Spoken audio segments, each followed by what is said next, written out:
चिश्तियों की उपासना पद्धति, जियारत, उसको राजसी संरक्षण आदि के बाद ये स्पष्ट होता है कि इनकी प्रसिद्धि के, इनकी ये सिलसिला की प्रसिद्धि के कारण क्या क्या थे। एक कारण इनकी प्रसिद्धि का और था, इनकी लोकप्रियता का और था, और वह था भाषा, जनसंपर्क की भाषा। स्थानीय भाषा का उपयोग ये बहुत प्रचुर रूप से करते थे और उसके लिए उसमें कुछ अपने शैली में भी उन्होंने कुछ परिवर्तन किया। चाहे वो सभा हो, खानकाह की सभा हो, चाहे वो कोई अन्य जगह हो, वहाँ पर वे स्थानीय भाषा का उपयोग ज़रूर करते थे। दिल्ली में चिश्ती की दरगाह, चिश्ती का जो खानकाह है, वहाँ पर हिंदवी भाषा का उपयोग होता था, जो स्थानीय हिंदी और उनके अपने उर्दू का एक मिश्रण था। पंजाब में तो बाबा फरीद का जिक्र मैंने पूर्व में किया है। वहाँ बाबा फरीद ने पंजाबी में छंद लिखे स्थानीय भाषा में, और सूफी मत का प्रचार प्रसार करने के लिए इसी स्थानीय भाषा का उपयोग किया। बाबा फरीद के कुछ छंद तो गुरु ग्रंथ साहिब में भी सम्मिलित किए गए हैं, वे इतने लोकप्रिय हुए। इसके साथ ही इन ग्रंथों में, इनके पुस्तकों में देखा गया कि कई सूफी संत बड़ी लंबी लंबी कविताएं लिखते थे और उन कविताओं के माध्यम से वे आत्मा, परमात्मा, ईश्वर और अपने विचारों को प्रदर्शित करते थे। उसकी अभिव्यक्ति कविताओं के रूप में करते थे, और ऐसी कविताएं जो लंबी होती थीं और जिसमें इस आध्यात्मिक प्रदर्शन का पुट होता था, वे मसनवी कहलाती थीं। वे कविताएं मसनवी कहलाती थीं, और इन मसनवी कविताओं की रचना उस समय बहुत हुई। उदाहरण के लिए मलिक मोहम्मद जायसी की पद्मावत, ये एक बहुत ही प्रसिद्ध तत्कालीन ग्रंथ है, तत्कालीन काव्य ग्रंथ है, एक तरीके का महाकाव्य है, और इसका प्रमुख विषय था रानी पद्मिनी का चित्तौड़ के राजा रतन सिंह से हुए संबंध पर प्रेम कथा।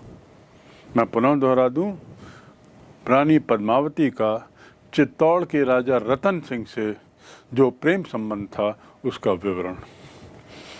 इस कविता में आत्मा और परमात्मा का जिक्र कुछ अलग तरीके से किया गया है, लेकिन निष्कर्ष यही निकलता है कि राजा रतन सिंह को परमात्मा के रूप में दिखाया गया है और संभवतः रानी पद्मावती को आत्मा के रूप में, जो उसमें मिलती है, मिल जाती है। तो आत्मा का परमात्मा से मिलन, यह इस पुस्तक का, पद्मावत पुस्तक का मुख्य हिस्सा है।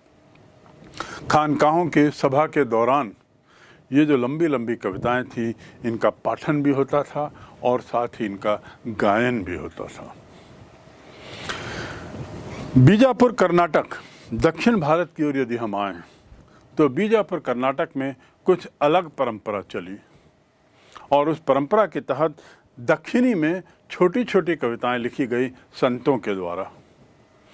दक्षिण में बहुत से संत हुए, लेकिन ये लोग सब छोटी कविताएं लिखते थे और इस विधा में बड़े पारंगत थे। इन दक्षिणी में लिखी गई छोटी छोटी कविताएं, जो मूलतः 17वीं 18वीं शताब्दी की हैं, इन कविताओं में ऐसी रचनाएं जो संतों के द्वारा की गई, ये रचनाएं महिलाएं, ऐसा माना जाता है तत्कालीन परिप्रेक्ष्य में, तत्कालीन समाज में महिलाएं आटा पीसते हुए या बुनाई करते हुए या उसके साथ ही चरखा काटते हुए ये इसका गायन करती थी।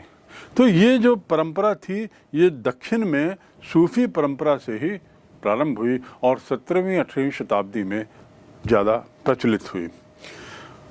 महिलाओं के द्वारा जो ये गायन होता था, ये एक तरीके से लोरी नामे के रूप में या शादी नामा के रूप में होता था, जिसमें लोरियाँ और शादी से संबंधित परंपराएं, रस्म रिवाजों को उकेरा जाता था। इतिहासकारों का तो मानना है कि ये जो दक्षिणी परंपरा जो वहाँ पर डेवलप हुई, प्रचुरता जिसकी बढ़ी समय के साथ साथ, वह स्थानीय भक्ति परंपरा का ही एक अपभ्रंश था, उसी का एक रूप था और उसी ने संतों को प्रभावित किया, सूफी संतों को और सूफी के अनुयायियों को, जिसके परिणाम स्वरूप उनकी रचनाएं कुछ इस तरह की हुई जिसका जिक्र मैंने किया है। लिंगायत व कन्नड़ में लिखे गए व साथ ही पंढरपुर के संतों द्वारा मराठी में लिखे गए गीत, लिंगायत और कन्नड़ यानी कर्नाटका क्षेत्र में, और ऐसे पंढरपुर में मराठी संगीत जो संतों के द्वारा लिखा गया, इसने चिश्तियों को बहुत प्रभावित किया और चिश्ती की उपासना परंपरा पर अपनी अमिट छाप छोड़ी। ये जो पंढरपुर के जो संत होते थे, इनके द्वारा लिखे गए भजनों को अभंग कहा जाता था। तो ये अभंग से बहुत प्रभावित हुए और इस प्रकार इस्लाम को दक्षिण में पहुंचाने में ये सबकी बहुत महत्वपूर्ण भूमिका थी। इसके बाद अब हम आते हैं अगले बिंदु पर कि सूफी लोगों का तत्कालीन शासकों से कैसा रिश्ता था, सूफी और तत्कालीन शासक। हम ये लगातार देख रहे हैं कि सूफियों की सफलता का राज, सूफियों की लोकप्रियता का राज, सूफियों की लोकप्रियता के कारण क्या क्या थे, और उन्हीं कारणों में से एक कारण ये भी था कि उन्हें लगातार राजकीय संरक्षण मिला हुआ था, जिसके बारे में पहले भी जिक्र किया जा चुका है। जो चिश्ती अनुयायी थे या चिश्ती संत लोग होते थे, वे अपनी सादगी, अपनी सच्चाई, अपनी सहिष्णुता और अपनी संयम के कारण जाने जाते थे, और इनके इसी व्यवहार ने उन्हें बहुत लोकप्रिय बनाया और जन जनार्दन के बीच में इनको पहुंचाया। इनकी विशेषता ये भी थी कि चिश्ती लोग सत्ता से दूर रहते थे। ये इनका कतई राजनीतिक गतिविधियों में कतई विश्वास नहीं था, और इसके साथ ही सत्ता से दूर रहने के अलावा इनकी एक और ये भावना थी कि ये किसी भी स्थिति पर राजनीतिक संरक्षण की मांग नहीं करते थे। यदि किस प्रकार से किसी सुल्तान ने या शासक ने या शासक वर्ग के लोगों ने कुछ दान किया हो इनाम के रूप में या किसी रूप में, तो वह उन्हें सहर्ष स्वीकार्य होता था। सत्ता से दूर रहने पर बल देने के बाद ये बात स्पष्ट कर दी जाए कि इसका अर्थ ये नहीं था कि वे अलगाववादी थे, या सत्ता से दूर रहने का अर्थ ये ना माना जाए कि वे भरसक कोशिश करते थे कि उससे दूर रहें। ऐसा नहीं था, विपरीत ये देखा गया कि इनके सत्ता से दूर रहने का उद्देश्य था कि स्वयमेव उसमें शामिल नहीं होंगे किसी राजनीतिक गतिविधि में, लेकिन यदि किसी तरह का दान, किसी तरह का सम्मान, किसी तरह का इनाम आदि यदि सिलसिला को, खानकाह को, संत को दिया जाता है तो इसे सहर्ष स्वीकार करते थे। जितनी इसी तरह की भेंट, ऐसे ही भूमि भी, खानकाह की स्थापना के लिए कई राजाओं ने भूमि भी दी कर के रूप में, भूमि भी दी इनाम के रूप में, और यहाँ पर खानकाह बनाए गए। ये बात सुनिश्चित थी कि दैनंदिनी के सामान के रूप में यदि शासक वर्ग या शासक वस्तुएं देते थे तो वे इसे कतई संरक्षित नहीं रखते थे, यानी संरक्षण उनकी भावना में नहीं था। उसे एक जगह उस सामान को एकत्रित कर इकट्ठे करना उनका कतई उद्देश्य नहीं होता था। वे मौका देखते थे कि त्वरित या तुरंत इन सामानों को खानकाह में रहने वालों के लिए, आश्रितों के लिए, अनुयायी पर इसका तुरंत व्यय कर दिया जाए। तो इस प्रकार संग्रहण उनकी कथनी में और न ही करनी में था। दान संबंधी न्यास भी राजा लोग जब स्थापित करते थे तो उसमें भी उनकी ज़्यादा अभिरुचि नहीं रहती थी, लेकिन दान सहर्ष लेने में उन्हें किसी तरह की आपत्ति नहीं थी, बशर्ते यह बिना शर्त हो। इसके साथ ही संत जो थे वे धर्मनिष्ठता व विनम्रता के लिए प्रसिद्ध थे और इनकी धर्मनिष्ठता भी इनकी प्रसिद्धि का दक्षिण भारत में एक कारण बनी। जनता की जो वहाँ की तत्कालीन जनता थी वह इनके चमत्कारिक प्रभाव से बहुत प्रभावित थी, उस पर इनका अटूट विश्वास भी था और इस कारण भी दक्षिण में सूफी परंपरा धीरे धीरे फैलने लगी। इन सब कारणों से जो बताए गए हैं, संत बहुत प्रसिद्ध हुए, संतों के विचार लोगों तक बहुत पहुँचे और लोकप्रिय भी हुए। साथ ही शासकों का भी समर्थन समय समय पर उनका मिलता रहा और तो और कई बार ऐसे भी उदाहरण मिले हैं जब शासक वर्ग या शासक स्वयं इनके समर्थन के लिए उत्सुक रहते थे। इन सब बातों का अर्थ ये नहीं कि सभी सूफी संत या फकीर इस संयम जीवन में सादे जीवन पर विश्वास करते थे। जो बातें मैंने मूलतः बताई ये मूलतः चिश्ती समुदाय, चिश्ती सिलसिला पर लागू थी। सुहरावर्दी सिलसिला इसके विपरीत था।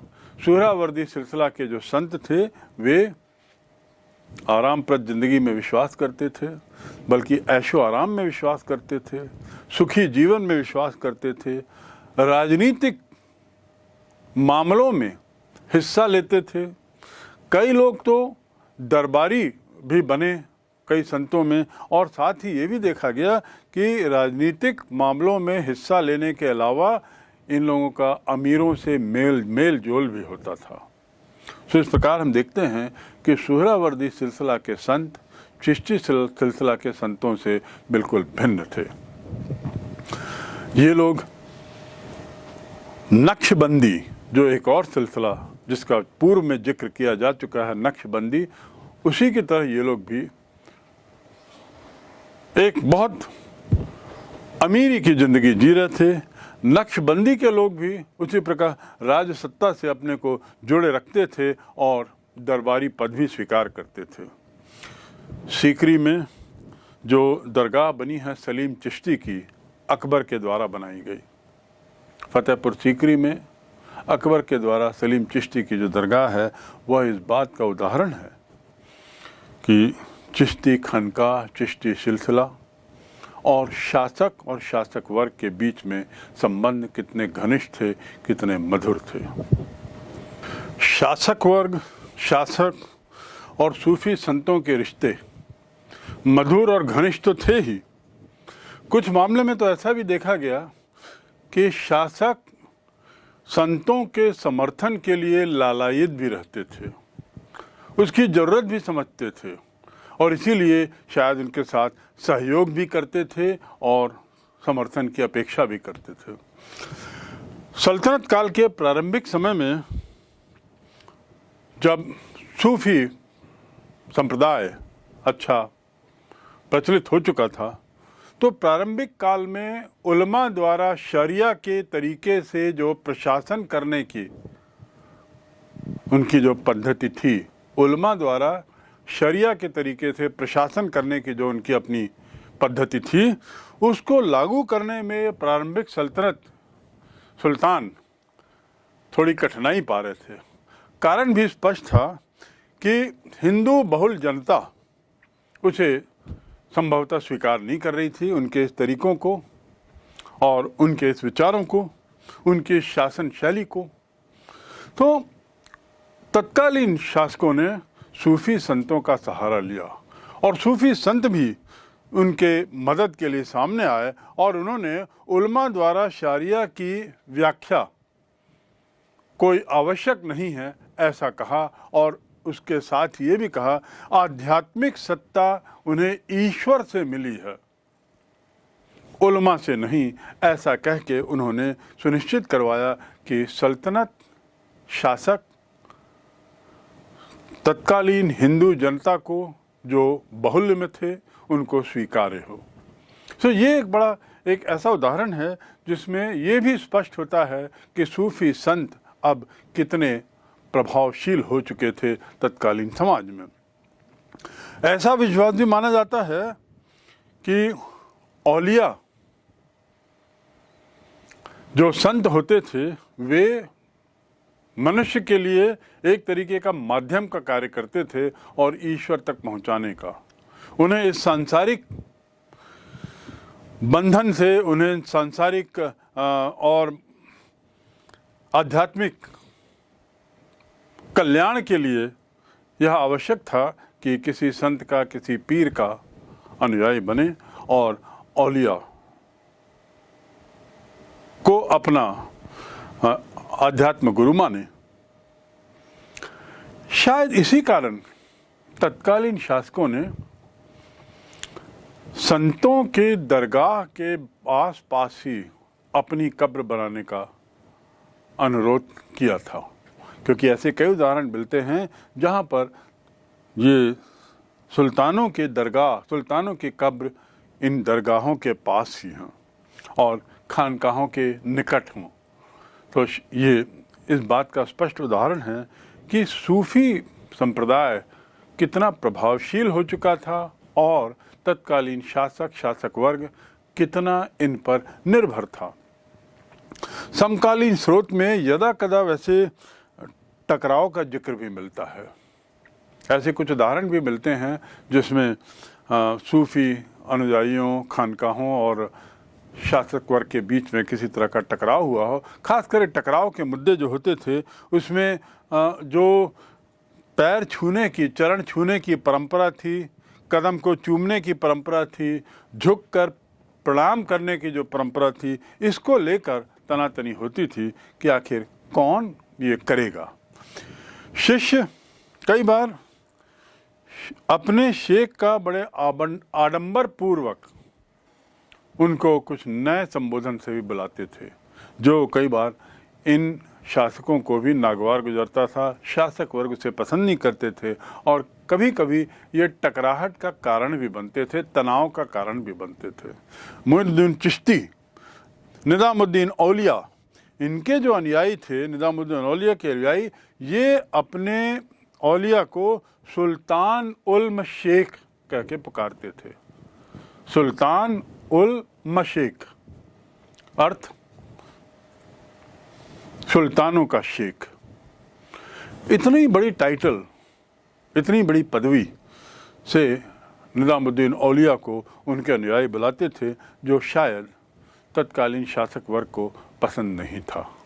तो इस प्रकार हमें एक और जहां उनके अच्छे संबंधों के अनेकों उदाहरण मिलते हैं, कभी कभी थोड़ी टकराव की स्थिति भी आई थी, जो एक तरीके से स्वाभाविक भी मानी जा सकती है।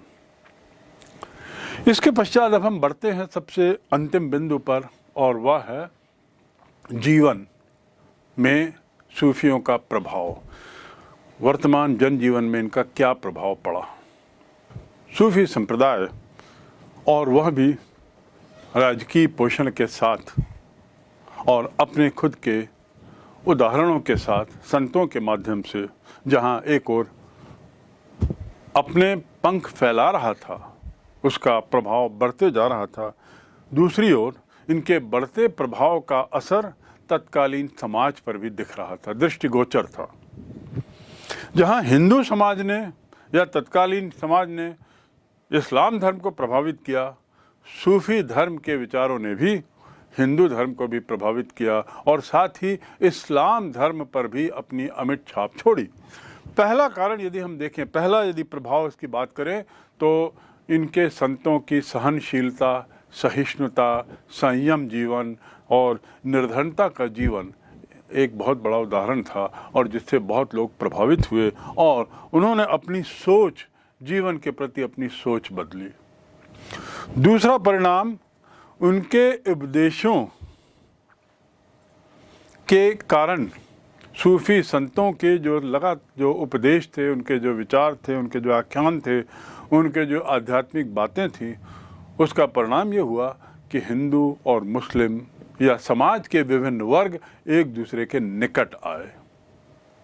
ये निकटता जो है उसका कुछ श्रेय इन सूफी संतों को अवश्य जाता है।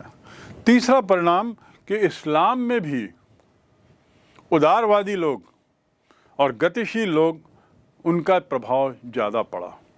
जो एक कट्टरपंथी परंपरा जो उस समय ऐसी दिखने लगी थी, उस पर थोड़ी रोक लगी और उदारवादिता और उसके साथ भाईचारे की नीति और गतिशील विचारों पर, बढ़ते हुए विचारों पर, आगे वाले विचारों पर विश्वास करने वाले इस्लाम धर्म के अंदर इनका दबदबा थोड़ा बढ़ा, इनको और प्रेरणा मिली।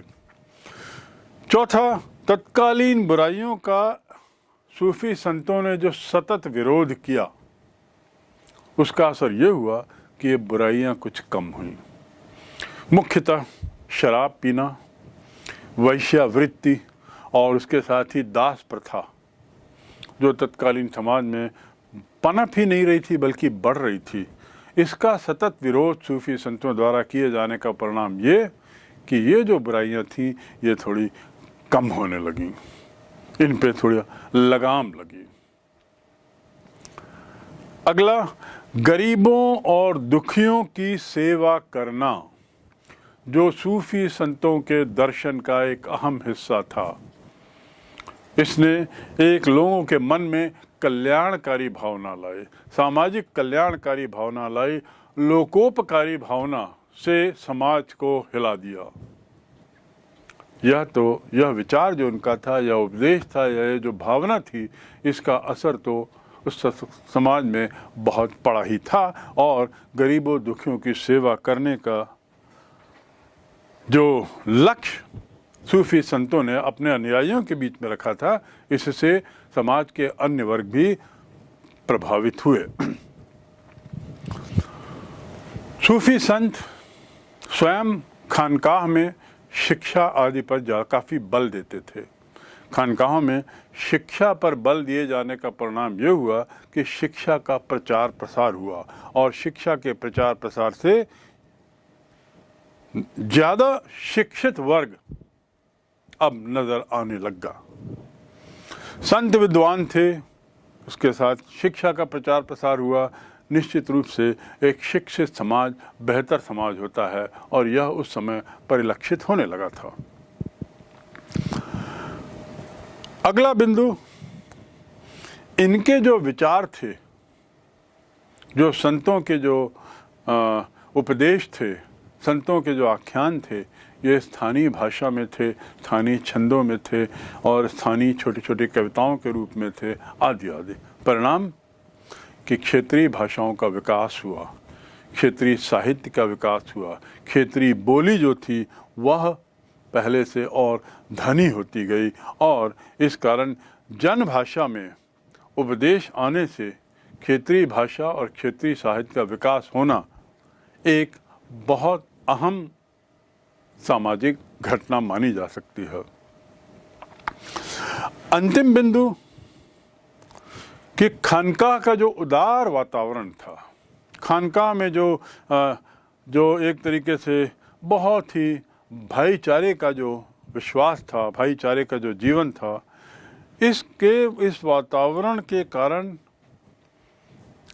लोगों के समाज के विभिन्न वर्गों में एकीकृत होने में सरलता हुई और ये विश्वास भी बढ़ा, पनपा कि शांतिपूर्ण, सौहार्दपूर्ण और अहिंसावादी तरीकों से समस्याएं दूर की जा सकती हैं। इस प्रकार हम पाते हैं कि सूफी परंपराएं, सूफी विचार जो इस्लाम के आने से जिसका प्रादुर्भाव हुआ, उसने भारतीय समाज पे एक अमिट छाप छोड़ी और आज भी उनकी कव्वालियाँ, आज भी सूफी संतों के विचार अनेक प्लेटफॉर्म्स में बोले जाते हैं, समझे जाते हैं, पढ़े जाते हैं।